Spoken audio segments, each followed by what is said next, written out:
अस्सलाम वालेकुम जी स्टूडेंट्स, क्या हाल है आपके? मैं शफीक है। आप मुझको तो ऑब्वियसली जानते ही हैं, स्टडी के प्लेटफॉर्म से आपके साथ हम मौजूद हैं यहाँ पे। आज हमारे साथ नहीं फातिमा मौजूद है। नहीं, वेलकम आपको। Thank you sir. अच्छा, नहीं जो है वो माशाल्लाह से एमफिल है इंग्लिश लिटरेचर में, और हमारे साथ जो है वो इंग्लिश की प्रेसिंग कम्प्रीहेंशन का जो कोर्स है वो स्टार्ट करने जा रही हैं। And she has a wonderful experience of teaching precis paper और जो बेसिक इंग्लिश का जो सब्जेक्ट है उसको पढ़ाने का एक्सपीरियंस है। तो मेरी नहीं से जो एक गपशप हो रही थी उसमें ये होती थी, मैंने क्वेश्चन आपको कोई बता रहे, तो नहीं ने मुझे कहा सर कौन से क्वेश्चन होंगे। मैंने कहा वो रूटीन के क्वेश्चन होंगे, तो जिसमें बच्चे जो हैं वो लर्न भी करेंगे और बच्चों को भी आइडिया होगा कि आपका इस सब्जेक्ट पे कितनी अच्छी कमांड है। She is a wonderful understanding में क्लास जो यूज क्या करते हैं सब्जेक्ट की और बच्चों की, और क्या उसमें डेफिशिएंसीज है और क्या हमें करना चाहिए।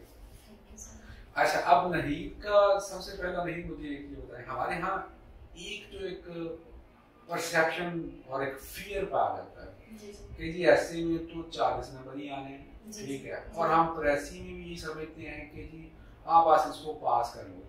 लेकिन आप ये जिस तरह हमारी एक बात थी थोड़ी सी, आप कहते नहीं सारे इसमें तो 78 भी और 80 के करीब भी मार्क्स आ सकते हैं। हाउ डू यू बिलीव कि जनाब हाँ इतना स्कोर इसमें किया जा सकता है, तो उसके लिए स्ट्रेटजी क्या होनी चाहिए?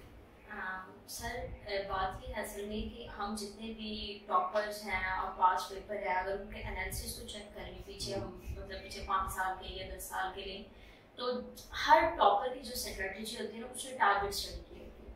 उसमें कुछ सब्जेक्ट होते हैं जिसको उसने टारगेट किया होता है, वो ऑप्शनल्स में से और कंपल्सरीज में से। अब कंपल्सरी में जो प्रेस एंड कंपोजिशन का पेपर है इसको टारगेट किया जा सकता है, उसमें 78 मार्क्स आते हैं। अब वो कैसे आते हैं, उसमें ये जो इसका सिलेबस है, जो आउटलाइन है, बेसिकली उसको आप 3 में डिवाइड कर सकते हैं। अब 3 में डिवाइड करके जो बेसिकली जितने भी अगर हम मार्केट में देखें या जितने भी मेंटोर्स होते हैं, वो एक चीज जो है, जो एक सेक्शन है उसको फोकस कर रहे होते हैं। बाकी जो 2 सेक्शन है उसके बारे में मिथ है कि पता नहीं वो कहाँ से आ जाता है। अब वो जो पता नहीं कहाँ से आ जाता है उसके चक्कर में फिर वो एक सेक्शन तैयार होता है। अब वो एक सेक्शन तो तकरीबन है ही आपका 50 मार्क्स का, वो 50 मार्क्स का तैयार करके कुछ लोग जिनकी बहुत अच्छी उसमें अंडरस्टैंडिंग हो जाती है वो पास कर जाते हैं, और फिर मेजॉरिटी जो होती है वो फेल कर जाती है, फिर कुछ ने तो बाकी सेक्शंस को हाथ नहीं लगाना होता। तो बेसिकली ये एक मिथ है। आप बहुत सारे लोग आप देखेंगे उन्होंने 78 मार्क्स, 81 मार्क्स, 82 मार्क्स लिए, वो टारगेट ही जो पहले 2 सेक्शंस है उनको टारगेट करते हैं। अच्छा, अब ये जो आपने 3 सेक्शन बताए हैं वो आप किस तरह से डिवीजन करेंगे कि क्या ये फर्स्ट सेक्शन है, ये सेकंड सेक्शन है, ये थर्ड सेक्शन है? सर देखिए, फर्स्ट जो सेक्शन है उसमें आपके पास जो चीजें आती हैं उसमें आपके सबसे पहला जो एक बहुत मेन पोर्शन है वो आपका सिनोनिम्स और एंटोनिम्स है, और वोकैबुलरी का, वो 20 मार्क्स हैं आपके। उसके बाद अगर आप देखें तो आपके पेयर ऑफ वर्ड्स, इडियम्स, उसके बाद अगर आप देखें तो जो एनालॉजी उन्होंने ऐड की है, और फ्रेजल वर्ब्स। अब ये सारी चीजें, और उसके साथ आपके पास आ रही है करेक्शन, preposition आप है, preposition होगी, narration correction, Exactly. voice भी दे देते हैं। Exactly. आप ये ये सेकंड पार्ट होगा। और सर अब ये देखिए, अगर आप इनके जो मार्क्स हैं उनको डिवाइड करें तो बेसिकली ये 45 मार्क्स हैं। 45 में से आपने 35 लेने हैं। 45 कैसे? हर क्वेश्चन में आपको चॉइस है। जैसे for example pair of words है, तो पेयर ऑफ वर्ड्स आपके पास ये तो नहीं है कि 5 आ रहे हैं और आपने 5 करने हैं, तो 7 8 आ रहे हैं और आपने 5 करने हैं। तो अगर आपने अच्छे से तैयार किए हैं तो आपको 6 आते ही होंगे।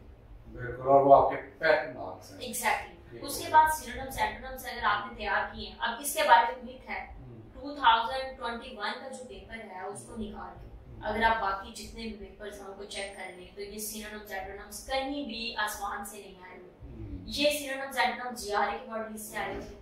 अब बच्चों को पहले ही जैसे वो तैयारी स्टार्ट करते हैं तो हम उनको कह देते हैं कि आपने ये जो सिनोनिम्स एंटोनिम्स है ना, इन पे टाइम वेस्ट नहीं करना, क्योंकि ये टाइम आपका जो है ना वो टाइम वेस्ट होगा, ये तो पता नहीं कहां से आएगा। तो ये तो आपके 20 मार्क्स फिर वहां से चले जाते हैं, बस ये किस्मत पे छोड़ देते हैं। तो ये पेयर ऑफ वर्ड्स को भी हम ऐसे ही करते हैं, हम कहते हैं कि किस्मत पे छोड़ दें। हालांकि पेयर ऑफ वर्ड्स तो बहुत छोटी सी कलेक्शन है, मतलब मेरे ख्याल में 1200 आपको तैयार करने पड़ेंगे मैक्स।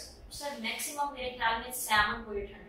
मतलब मैं आपको बड़ा ठीक था कि मैंने जब चाहती तो कुछ ढूंढ डांट के भी इधर उधर से भी एग्जैक्टली। और सर मीडियम से आप बात करें तो वो भी तकरीबन 700-800 बनते हैं आपके, इससे ज्यादा नहीं बनते। तो आपने वो भी तैयार कर लिए। उसके बाद आप अगर फ्रेजल वर्ब्स पे चले जाएं, क्योंकि इडियम्स और फ्रेजल वर्ब में तो आपके पास चॉइस है, तो अगर आप फ्रेजल वर्ब पे जाते हैं तो आपने एक स्ट्रेटजी है बेसिकली। इंग्लिश जो है इसको हमने एक हवा बना दी है, और वो इस तरह से बना दी है, हम कहते हैं कि इन चीजों में क्रैमिंग, बेसिकली इनमें क्रैमिंग नहीं है। आपने बच्चे को अंडरस्टैंडिंग देनी है कि वो चीजों को आइडेंटिफाई कैसे कर सकते हैं। तो वो लैग कर रहे हैं कि हम इस टेक्निक डिलीवर करने में लैग कर रहे हैं, तो उस वजह से हमने क्या कह दिया, हमने इसको एक का नाम दे के और बच्चों को इस चीज से हमने कह दिया कि वो इस पर अपना टाइम इन्वेस्ट नहीं करें। हालांकि अगर इन चीजों पे आप टाइम इन्वेस्ट करें तो इसका बहुत बड़ा बेनिफिट आपको ऐसे पेपर में मिल जाएगा। कैसे आपका एक्सप्रेशन अच्छा होगा, आपके पास वोकैबुलरी अच्छी होगी, आप अच्छा लिख सकेंगे। तो बच्चे सिर्फ सारा टाइम जो है वो इन्वेस्ट कर रहे होते हैं पैसिव पे और कॉम्प्रिहेंशन पे और ट्रांसलेशन। गुड हो गया। अच्छा, अब दूसरा ये है कि जो आपने पहले, अभी हम पैसिव कॉम्प्रिहेंशन पे तो बाद में आएंगे, पहला जो पार्ट आपने बोला कि वो लाइक मेरे लिए भी, मैं अगर बात करूं जब मैंने भी तैयारी की तो बहुत मुश्किल होता था थियरी की वोकैबुलरी तैयार करना। Kind of up hill task लगता है, मतलब वो बंदा कहता है कि इन लफ्जों को रटे ही मारना है। और आपने उसकी क्या स्ट्रेटजी है, वो रटे के अलावा उसमें स्ट्रेटजी है? जी सर बेसिकली जो वोकैबुलरी है ना, इसको तैयार करने की इन दो मेथड से अगर आप बच्चे को वोकैबुलरी तैयार करवाते हैं तो 2500 वर्ड्स तो उसके तैयार हो जाते हैं विदाउट क्रैम। आप ये देखिए कि अगर आपको 3500 वर्ड्स को क्रैम करना पड़े और कहाँ आपको 1000 वर्ड क्रैम करना पड़े तो उसमें फर्क तो आ जाएगा ना। तो अब आप देखिए वो स्ट्रेटजी जो है, एक रूट वर्ड्स की स्ट्रेटजी बहुत अच्छी स्ट्रेटजी है, लेकिन वो हमारे यहाँ कहीं भी उसको फॉलो नहीं करवाया जाता। वो लैग करते हैं। हम उसको कैसे लैग कर रहे होते हैं कि हम बच्चे को पहले दिन जाके कह देते हैं आपने GRE के वर्ड लिस्ट पे काम करना है। वो क्यों? क्योंकि टीचर को उसमें थोड़ा सा टाइम, थोड़ी एनर्जी अपनी वेस्ट करनी है और वो अपनी एनर्जी को बचाने के लिए ये कह देगा कि आपने इसको क्रैम करना है। अब वो तो एक वर्ड तैयार करने से आपके 20 वर्ड्स तैयार हो रहे हैं, एक वर्ड तैयार करने से। उसके बाद एक निमोनिक्स का मेथड होता है। अब वो मेथड क्या होता है, उससे भी वोकैबुलरी हम तैयार करवाते हैं बच्चों। अब ये जो पहले मैंने आपको कहा कि रूट वर्ड्स का एक बहुत अच्छी मैं आपको एग्जांपल देती हूँ। फॉर एग्जांपल एक एमी का वर्ड है, AMI, एमी एक रूट वर्ड है, ठीक है। अब इसके ओरिजिन की अगर मैं बात करूँ तो इसका ओरिजिन कहीं ना कहीं लिंक्ड है लव के साथ, ठीक है। आप एमी वाले वर्ड्स का, अगर आपको किसी भी वर्ड में एमी वर्ड नजर आ रहा है, इट मींस कि that word is related to love. Amicable हो गया, एग्जैक्टली, एमिएबल हो गया, एमिटी की बात ले लें, बहुत सारे वर्ड्स आप इस तरह ले लें, वो कहीं ना कहीं लव।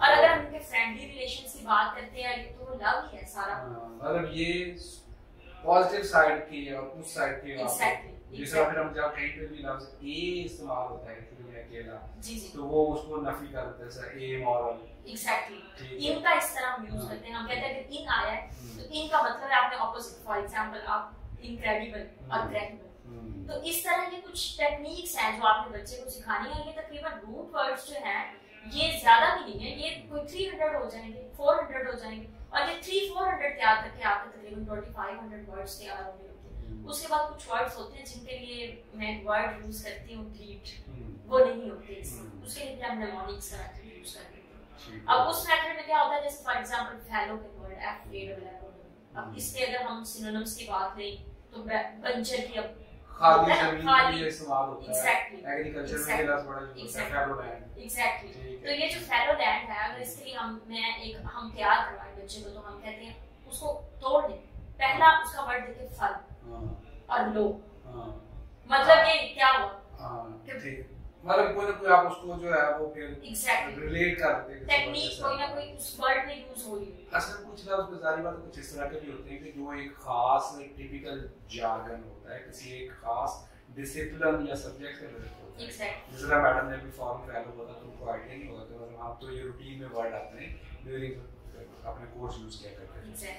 अच्छा, अब क्योंकि we are gonna start our regular session as well pressing combination का इंशाल्लाह विद इन अ वीक और सो, तो जो बच्चे जो हैं वो वुड बी आस्किंग के टाइम ड्यूरेशन कितना होगा, प्रिपरेशन स्ट्रेटजी क्या होगी?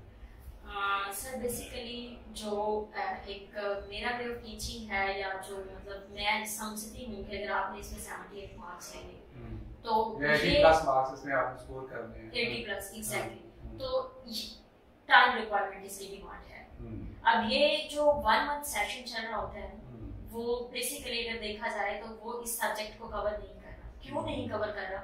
सर इस सब्जेक्ट की पहली डिमांड जो है, अगर आपने 80+ मार्क्स ले हैं तो पहली डिमांड ही ये है कि आपका ग्रामर का नॉलेज बहुत स्ट्रांग होना चाहिए, ठीक है। उसमें ग्रामर का नॉलेज तो आपका वो सबसे पहले चेक है, तो ग्रामर तो आप एक लेक्चर में कोई आपको ग्रामर तो नहीं करवा सकता, तो एक तो आपकी ये स्किल इसके लिए रिक्वायर्ड है। सेकंड स्किल आपकी रिक्वायर्ड है, अगर आप 80+ मार्क्स लेने हैं तो उसके लिए वोकैब की स्किल रिक्वायर्ड है। आपको पता है कि वोकैब जो है ये स्किल है और स्किल को बिल्ड करने में टाइम लगता है।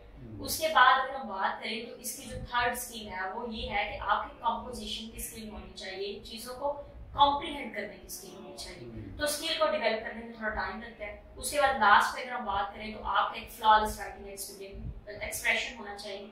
तो अगर ये 4-5 स्किल्स की हम बात करें तो मेरे ख्याल में ये 2 मंथ्स तो ले जाएंगे आपके। इतना तो मिनिमम ले जाएंगे। आई 100% एग्री विद दिस, क्योंकि और ये भी 2 महीने में भी हम उसकी बात कर रहे हैं कि जिसको एक काफी हद तक पहले वो लिखना जानता है। एग्जैक्टली। ठीक डू है, डज हैज हैव हैड का यूज उनको इन चीजों का पता है। तो फिर उसकी हम उसको पॉलिश करेंगे। एग्जैक्टली। ठीक है, एग्जैक्टली। चलो दैट्स गुड।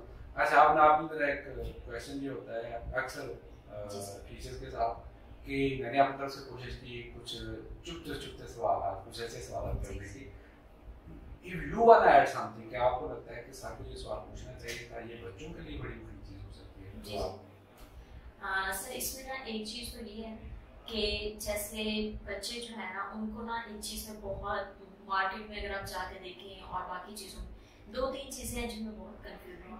तो शायद उसकी वजह ये भी हो सकती है कि जो बच्चे हैं वो भी थोड़ा जो सब्जेक्ट स्पेशलिस्ट होता है उसकी तरफ कम जाते हैं, ज्यादा उनका जो बच्चों का मतलब उनको एक टैग जो है वो अट्रैक्ट कर रहा होता है, तो बच्चे उसकी तरफ ज्यादा जाते हैं। बच्चे ना प्रेसी जो है उसमें बहुत कंफ्यूज होते हैं। अब कंफ्यूज किस तरह से होते हैं, मोस्टली स्टूडेंट ऐसे आ रहे होते हैं जो प्रेसी को ना समरी समझ रहे हैं, मतलब हमने वी हैव टू समराइज, मतलब चीजों को बस समरी शॉर्ट कर दिया। एग्जैक्टली। तो बेसिकली अगर देखा जाए तो summary is totally different. Summary, हां, वो तो टेक्निकली समरी डिफरेंट चीज होती है। एग्जैक्टली। और प्रेसी डिफरेंट चीज। एक तो बच्चे इस चीज में कंफ्यूज होते हैं, तो अपनी ये जो कंफ्यूजन है ये को दूर कर लेनी चाहिए कि प्रेसी में ना आपसे 2 चीजें डिमांड की जा रही है।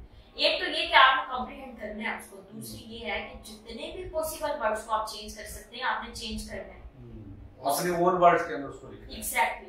उसके बाद जो सेंटेंस है आपने उसको रिकंस्ट्रक्ट करना है। अब रिकंस्ट्रक्ट इसकी मैं एग्जांपल देती हूँ। जैसे फॉर एग्जांपल कोई भी आपके पास प्रेसी है, उसमें लिखा हुआ है कि पाकिस्तान वाज मेड इन 1947, इस तरह आपके पास टेंस है। बच्चे क्या करते हैं, वो लिखते हैं Pakistan emerge in 1947, was created in 1947। Exactly. और कहते हैं कि इसको मैंने प्रिसाइज कर दिया, प्रेसी बना दिया। तो ये ठीक तो नहीं है। एक वर्ड चेंज करने से एक तो चीज आपने चले आपने जो पेपर की डिमांड है या एग्जामिनर की जो डिमांड है उसने एक चीज को टारगेट कर दिया कि आपने पॉसिबल वर्ड चेंज कर दिया, लेकिन उसकी जो सेकंड चीज है रिकंस्ट्रक्ट द सेंटेंस स्ट्रक्चर, उसको आपने नहीं किया टैकल। अब उसको टैकल अगर फॉर एग्जांपल उसकी डिमांड क्या है कि इस तरह से जुमले को लिखा जाए, the year 1947 is known as for the creation of Pakistan. ठीक है। अब ये आपने क्या किया, आपने सेंटेंस स्ट्रक्चर जो है उसको रिकंस्ट्रक्ट कर दिया। एक तो ये चीज बहुत है। दूसरी ये है कि बच्चे ना ये जो ट्रांसलेशन है इसकी वो नहीं कर रहे होते, प्रैक्टिस नहीं कर रहे होते। क्यों नहीं प्रैक्टिस कर रहे होते, उनको कहा जाता है कि ये तो पता नहीं उस टाइम उठा के वो कहीं से भी दे देते हैं। हाँ, तो वो इसको भी किस्मत पे छोड़ देते हैं। एग्जैक्टली। तो सारी चीजें तो किस्मत पे नहीं छोड़ सकते। अगर आप पंजाब के जो पास्ट पेपर्स है ना, पंजाब यूनिवर्सिटी के जो पास्ट पेपर्स है उनको उठा के देखें तो तकरीबन 80% ये जो ट्रांसलेशन है ना ये एग्जामिनर वहां से कॉपी पेस्ट करता है, 80%। तो अगर आप वो पिछले पेपर कितने सालों के उनके पेपर्स हैं आप उनको उठा के उसकी प्रैक्टिस कर लेती है ना, वो मोर देन इनफ। ऐसा हो ही नहीं सकता कि ट्रांसलेशन में वो आपको 8-9 मार्क्स ना दे और एग्जैक्ट आपकी वही ट्रांसलेशन आ भी जाती है। आई होप सो कि आप लोगों ने जनाब हमारी जो डिस्कशन है उसको लाइक किया होगा and I my self felt it very enlightening. आप लोगों के लिए भी इसमें कुछ ना कुछ लाजमी होगा हर बंदे के लिए। ठीक है, आपको क्वेश्चन हो प्रेसिंग कंप्रीहेंशन के लिए उसको आप कमेंट्स में डाल दें। आई वुड रिक्वेस्ट नाहिद के वो पर्सनली उनको रिस्पॉन्ड करें। जो नंबर गिवन है हमारा अकेडमी का उस पर आप रजिस्ट्रेशन के लिए हमसे रब्ता कर सकते हैं। Thank you Nahid. अपने जनाब दुआओं में लाजमी याद रखा करें, लाजमी हमारी तरफ से आपके लिए ढेर सारी दुआएं, अल्लाह आपको कामयाब करे और हमारी लिए दुआ करें। थैंक यू, अल्लाह हाफिज़।